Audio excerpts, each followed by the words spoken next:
All right. So let's pull back the curtain some more on the CIA, right? And this is the 10 creepiest declassified CIA secrets ever. Let's get to it.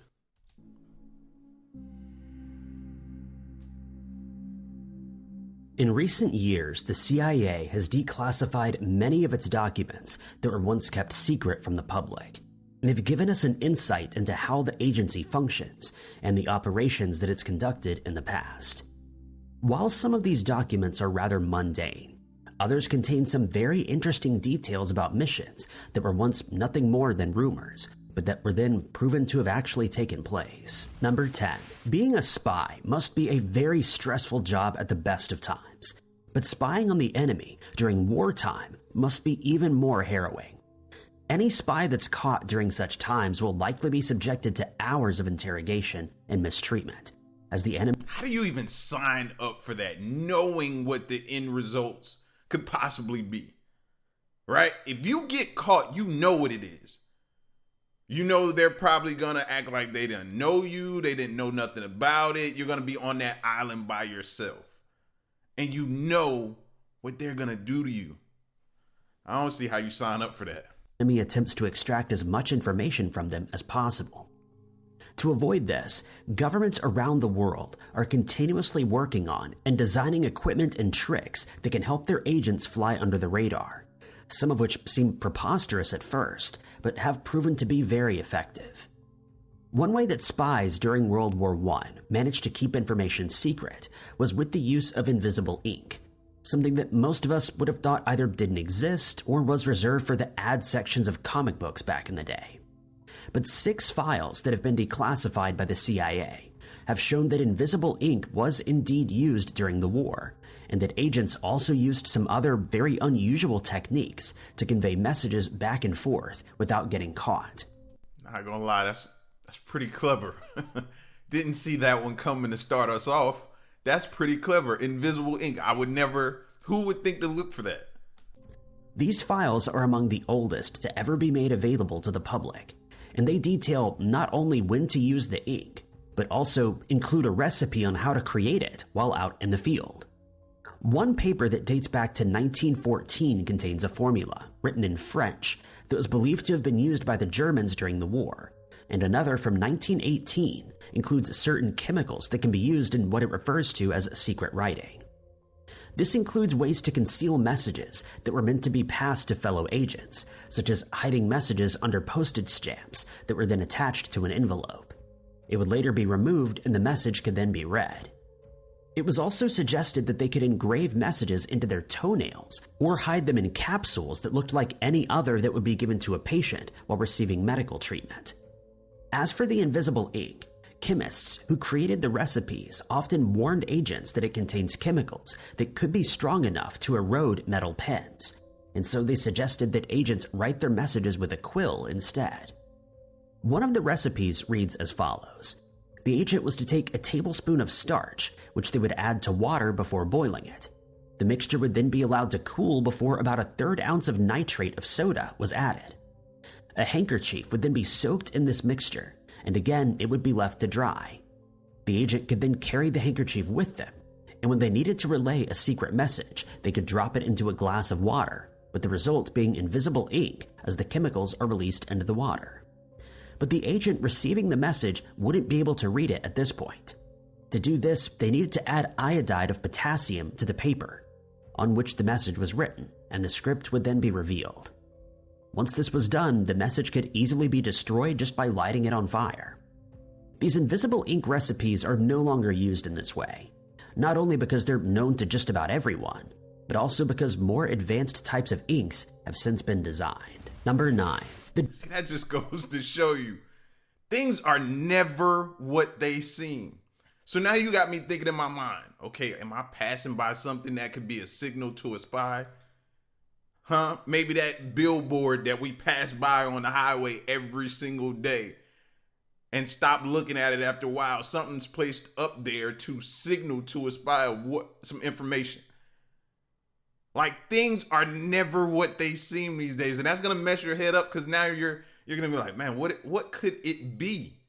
The dodo bird will forever mistakenly be considered one of the dumbest animals to ever live. According to some sources, they had no natural enemies in their normal environments, and hence when they encountered humans, didn't understand that they were a threat. According to some reports, they were also very curious and would walk up to people to get a closer look, and in many cases they would end up serving as that person's next meal. Since they were so easy to catch, they were quickly hunted to extinction. It's believed that the last dodo sighting took place in 1662, so it's safe to assume that they were completely wiped out by about 1680. Though some scientists believe they may have still been around until about 1690. These birds were not only hunted by humans, but also predators that were brought to Mauritius by sailors, and so it's fair to say that dodos would have lived much longer if it weren't for human interference. Another factor that led to their extinction is the fact that they only laid one egg per year, and since they were being relentlessly hunted, they stood very little chance of surviving for very long. Today, we have old accounts and drawings to remind us of their existence, but that might be about to change thanks to the CIA. It's been reported that the agency is funding a project to bring the dodo back from extinction, with the aid of the biotech company called Colossal Biosciences. This Dallas-based company is already involved in projects to revive the woolly mammoth and the Tasmanian tiger, also known as the thylacine, and it's now set its sights on reincarnating the dodo. To do this, they would need to sequence the bird's DNA with the use of stem cell technology and a thorough understanding of genomes. The process that they'll be using is a very complicated one, during which a pigeon's primordial germ cells, the precursor to eggs, will be transferred to a chicken that will serve as a host. I ain't gonna say this is the beginning of our downfall, but it's definitely the continuation. Them doing stuff like this. It's over at this point, because you know they're gonna bring something back that's gonna wipe us out. What did Jurassic Park try to tell us? Pigeon that will then be used is the Nicobar pigeon, since it's the dodo's closest relative that's still living. The Rodriguez solitaire will provide scientists with valuable information, since it's the dodo's closest genetic relative that has also gone extinct. When the primordial germ cells are transferred to the chicken, its avian nature will hopefully serve as a suitable foundation for the genomics and editing that is needed. If all goes to plan, we may once again see dodos walking around the island of Mauritius, as they did centuries ago. Number 8. The CIA has used some very unconventional means to reach its goals in the past, such as attempting to end the life of Fidel Castro with the use of a poisoned cigar, using animals as spies, and even making use of clairvoyance in an attempt to learn more about their enemies. But one mission that has now been declassified has been likened to the giant claw machines that can be found in shopping centers and arcades. Kids and adults alike have tried their hand at catching one of the plush toys that are usually placed inside the machine, many of whom have failed miserably. But when the CIA employed this tactic during the Cold War, they were far more successful. The mission, codenamed Project Azorian, started in 1968 when the US learned that the K-129 Soviet submarine had inexplicably sunk in the Pacific Ocean. The Soviet Union blamed the US for its sinking, accusing them of either sabotaging the submarine or attacking it with missiles. Others believed it had suffered some kind of mechanical failure, but in reality the cause was unknown. Since the US knew that the Soviet submarines very often carried nuclear weapons aboard, the government started hatching a plan to retrieve the vessel before the Soviets had a chance, and that's when the CIA stepped in. The Soviets had their suspicions that the US would try to retrieve the sub and spent many months searching for it in the open water, but had to eventually abandon the venture since they couldn't locate it. But unbeknownst to them, the US had already used its own Air Force technology to find two of its own submarines that had been scuttled. And as soon as the Soviets abandoned their efforts, the CIA started their search. Eventually, the sub was spotted about 1,500 miles from the island of Hawaii, under about 16,500 feet of water. But the submarine was massive and extremely heavy, which would make its retrieval very difficult, especially if it was to be raised clandestinely. But the information aboard the vessel was just as important as the nuclear weapons it contained. This included code books and orders that had been given, But the sub would also reveal how Soviet submarines were constructed. The onboard sonar systems could be studied as well as the stealth technology that kept these submarines hidden, and hence if the vessel was retrieved, the US military would gain a unique insight into how to spot Soviet vessels more easily. Several different techniques were suggested, such as generating gas from the ocean floor that would then make the sub buoyant and bring it to the surface. But in the end, it was decided that a giant claw was the best approach. To do this, a 618-foot ship called the Hughes Glomar Explorer was constructed and disguised as a deep-sea mining vessel. In the summer of 1974, the ship arrived at the K-129's location, and under close scrutiny of two Soviet nearby ships, the submarine was slowly lifted off the ocean floor over the course of about a week. And nobody knew what was going on. Again, things are never what they seem. I'm just starting to look at everything now as like a giant just shell game. That's what it is. You're looking at one thing when several things are going on in the background that we're not even seeing. This is crazy, bro. How can you believe or place your faith in any government when they continue to mislead and lie to you right in your face? One piece of the submarine snapped off and fell back to the depths.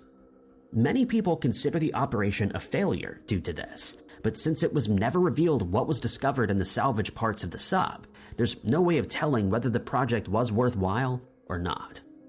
All that's known about the rest of the mission is that the retrieved section of the sub was successfully transferred, and that the project was completed without the Soviets learning the Hughes Glomar Explorer's true purpose. Number 7. Now, don't get me wrong, we benefit from that. You know what I'm saying?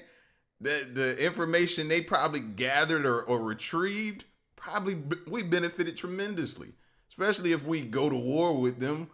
We know certain things are how they built so we can know how to attack.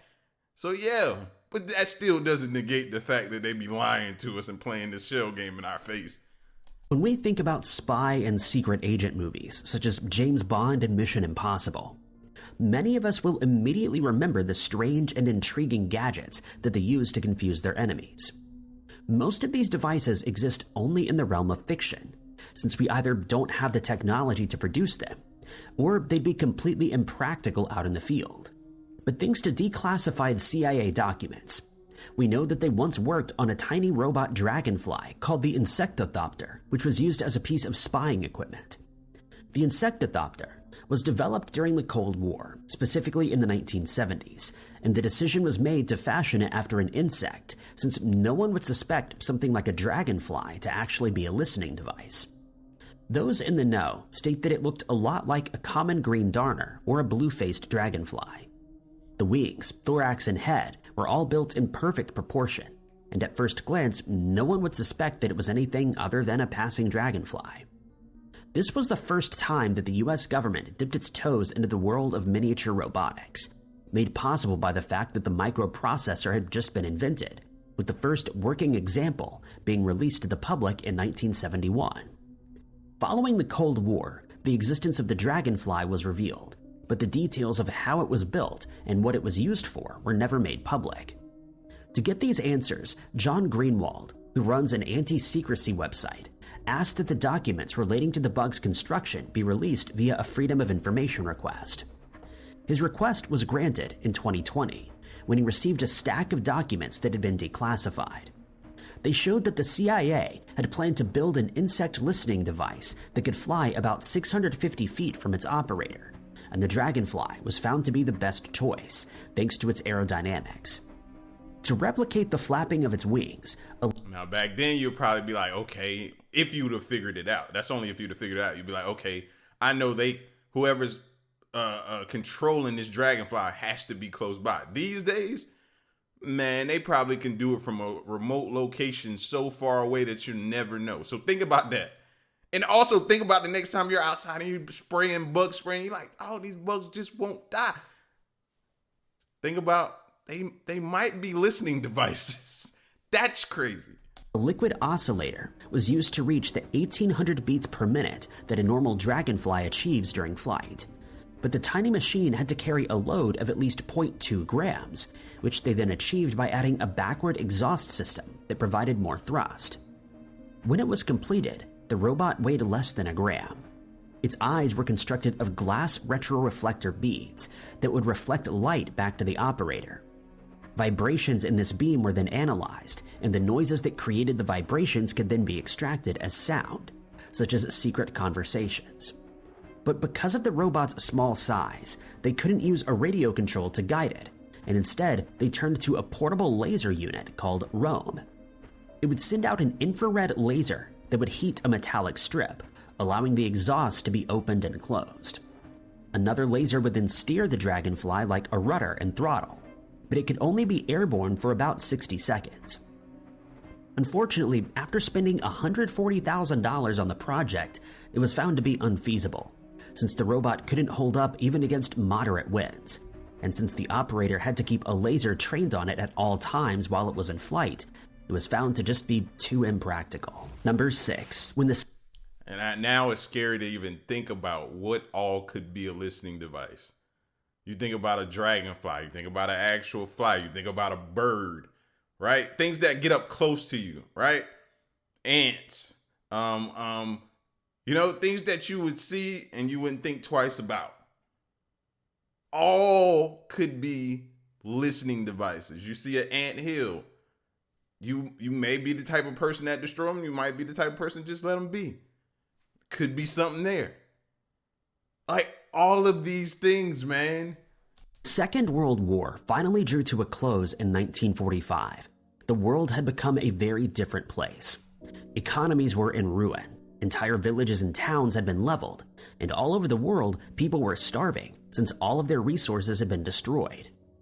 Members of the public were only just learning of the tragic toll that the war took on the nations of the world and the atrocities that had been committed, such as human experimentation that had been carried out by German scientists in a misguided effort to create Adolf Hitler's master race.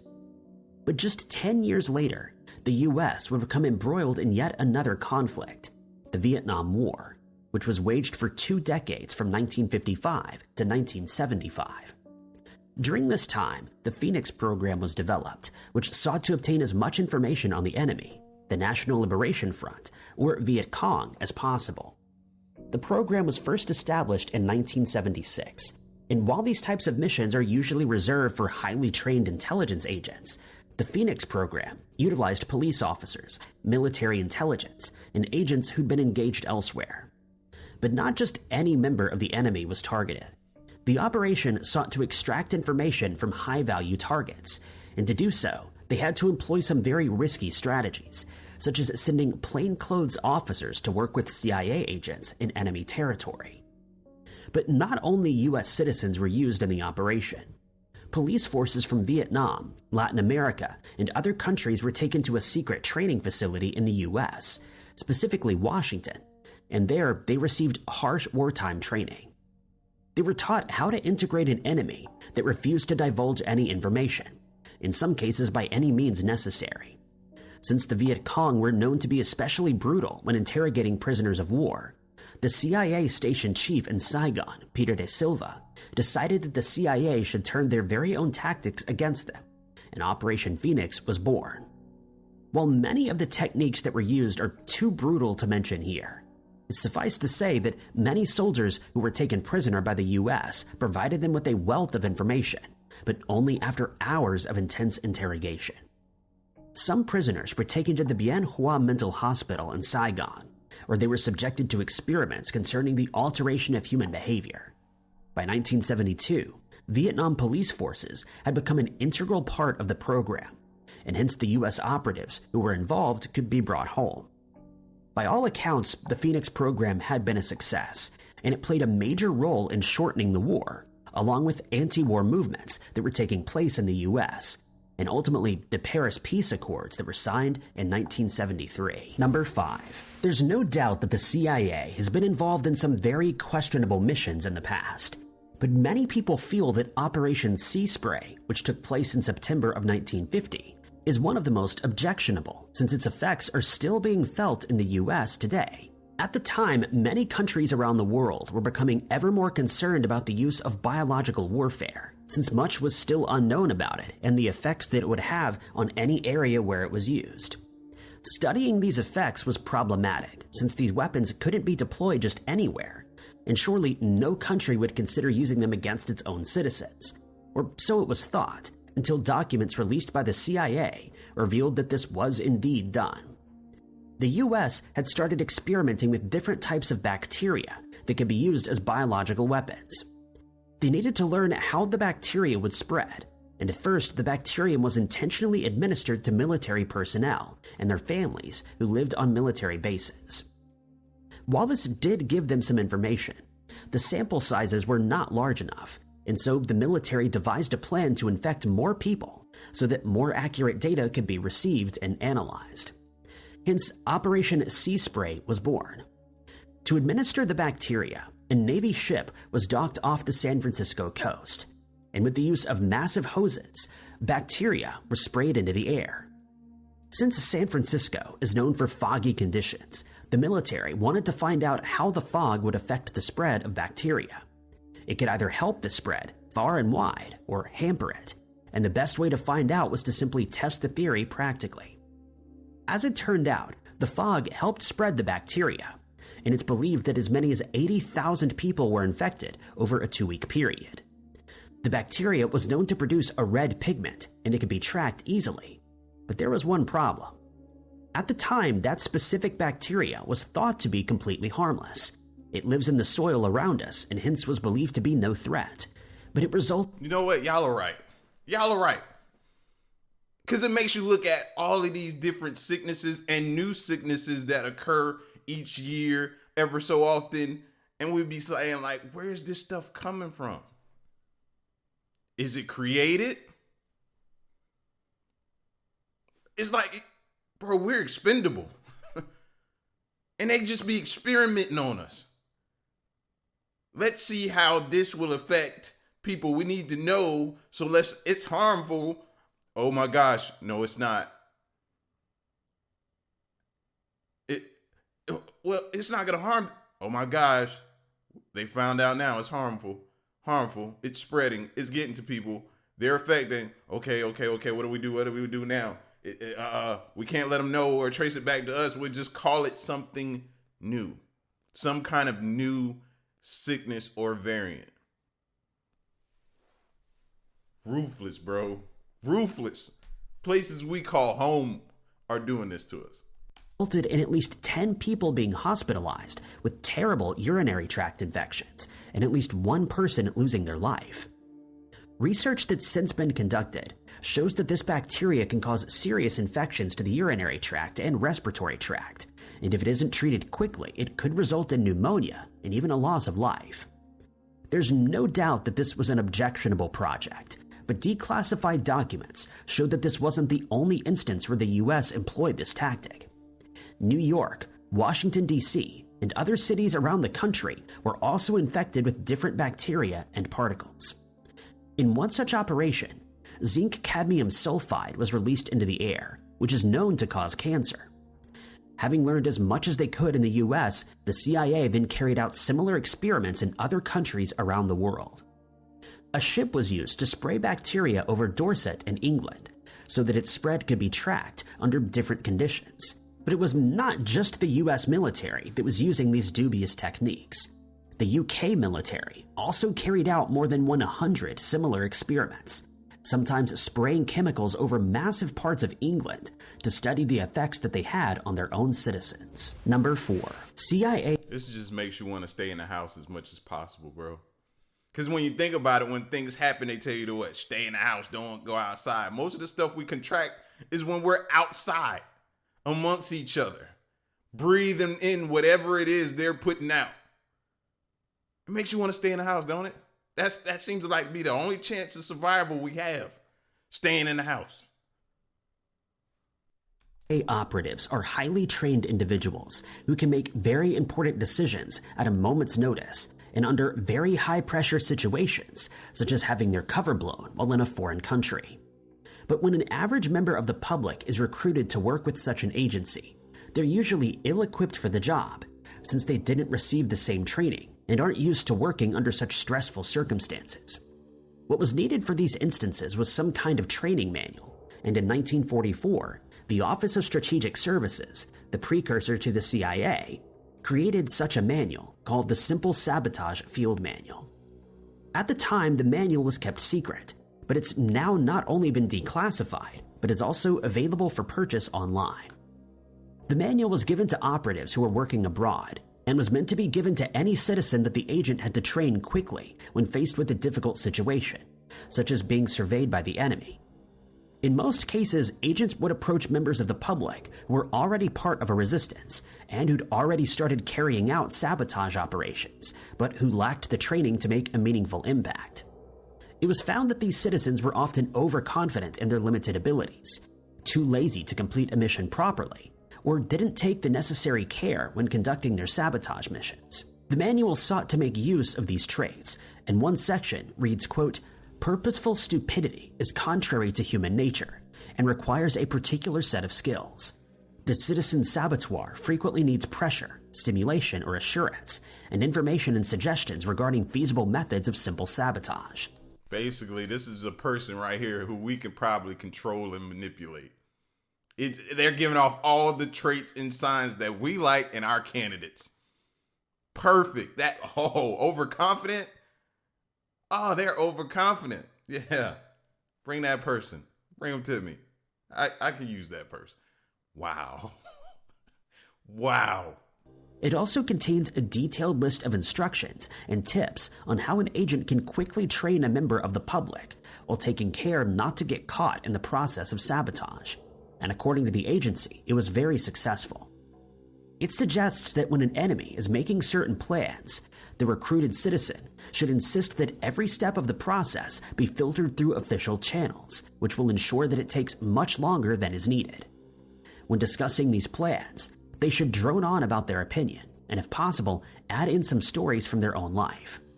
This will not only bore their audience, but again, unnecessarily lengthen the process. When a decision is finally made, they should suggest that it first be scrutinized by a committee or other official channel, and if possible, ensure that the committee is made up of at least 5 people, but as many as possible, increasing the chances of a difference of opinion. When discussing these matters, they should continuously bring up irrelevant issues and argue over the wording of documents to cause as much irritation as possible. When meetings are started, they were told to bring up issues that were discussed in the previous gathering and to make an effort to reopen those discussions. Employees were told to do their work at a snail's pace and find any reason for that work to be interrupted. If all else fails, they were supposed to do their job as badly as they could, and when confronted, blame their incompetence on shoddy tools that needed to be replaced. When a new worker was brought in, the citizen saboteur was told not to train them at all, which would either cause chaos or delay whatever task they were assigned to. In a nutshell, the manual taught citizens how to act like incompetent fools, when in reality, they were the ones who were undermining that country's clandestine operations. Number 3. On September 11, 2001, U.S. citizens witnessed one of the country's most tragic events, and the effects of that day are still being felt today. As a direct result, the CIA devised a plan by which they could interrogate enemy combatants without the public or any other unwanted eyes and ears ever finding out. They decided to build a series of interrogation rooms in many different countries, mostly in Eastern Europe, but anywhere that was still under the influence of the Soviet Union or that was still a member of that country. These rooms were referred to as black sites, so named for the fact that they were extremely secretive. While some information regarding these sites has been declassified, a lot more information is still being withheld, which has caused many people to question just how ethical their use was. In most cases, illegal combatants were captured while out in the battlefield, and they were then taken to one of these black sites to be interrogated, sometimes for days on end, until they finally agreed to talk. But these rooms weren't just prepared for hardened soldiers. According to some sources, suspicious citizens would suddenly go missing from the streets of their hometown, never to be seen again, or much changed when they were finally released. When the details of these interrogations were made public, not only members of the public, but also some intelligence staff, expressed their disbelief at some of the techniques that were used to extract information. It was also revealed that when a prisoner was being particularly defiant, they would be moved from the black site, which was intended to only keep prisoners for a short while, to another facility, such as Guantanamo Bay, where they could be kept for much longer until they needed to be questioned once more. The documents also detail how these prisoners were transported to the black sites. One would imagine that it was done via military vehicles, such as helicopters, but this was not the case. Since these sites were extremely secret, prisoners were flown there with private planes that had been leased to the CIA by their owners. On one occasion, a man was flown to one of these sites in Egypt aboard a plane that was sporting the Boston Red Sox logo. It's known that this same plane made more than 50 trips to Guantanamo Bay. It also has flown to Andrews Air Force Base several times and was also seen landing at U.S. Air Force bases in Germany, specifically at the Ramstein and Rhine-Main bases. It should be noted, though, that the owners of these planes were never informed what the craft were going to be used for, and hence had no knowledge of these black sites or the activities that took place there. Many people have attempted to create... So you recruit me because I own a plane, and you just want me to make trips, and you say it's for something else, but I'm actually transporting criminals to black sites areas to be interrogated.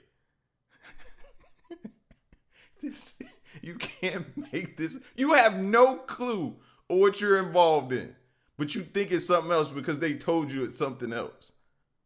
And they don't want to drive them there because some of these criminals are probably so well trained that they can probably count the turns with their eyes closed and pick up on different things, landmarks and stuff like that, and put that in their head. That way they know how to get back there if they were ever to escape or get out of this black site. They know how to get back there. So it's like taking them by air seems to be the best way possible to do that. But you don't even you're just using random pilots who have no clue. That's crazy. A definitive list of black sites that were used, but due to their very nature, many remain undiscovered. Some were created using empty shipping containers. Others were thought to be normal stores, but were secretly being used as interrogation rooms. Number 2, paranoia was at an all-time... If that's the case, then I knew it. Arby's has to be an interrogation site. I was just talking to them to the missus the other day. I was like, how is Arby's still open? What are they doing? Is that a legal gambling ring in there or something? How is Arby's still open? It gotta be a black site or something. Something. I don't know, but now that's one of the places I'm thinking is possible black sites, bro, because how are they? It's a front for something. Time high during the Cold War, not only in the US, but also in the Soviet Union, since both sides were convinced that the other was looking to get the upper hand following the end of World War II. This gave birth to some very interesting intelligence gathering techniques, many of which proved to be unsuccessful, which comes as no surprise when some of the declassified documents relating to these techniques are studied. In one of their more outlandish efforts to extract information from the Soviets, the CIA once researched the possibility of using psychics who claimed to have the ability to view areas that were far away, known as remote viewing.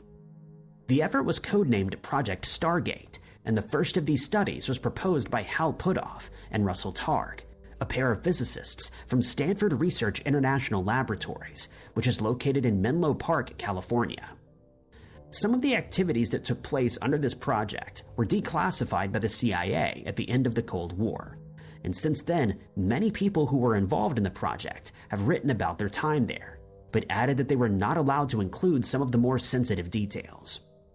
What we do know is that in 1974, one man who claimed to have extrasensory perception abilities volunteered to listen in on Soviet radio signals without the use of any equipment.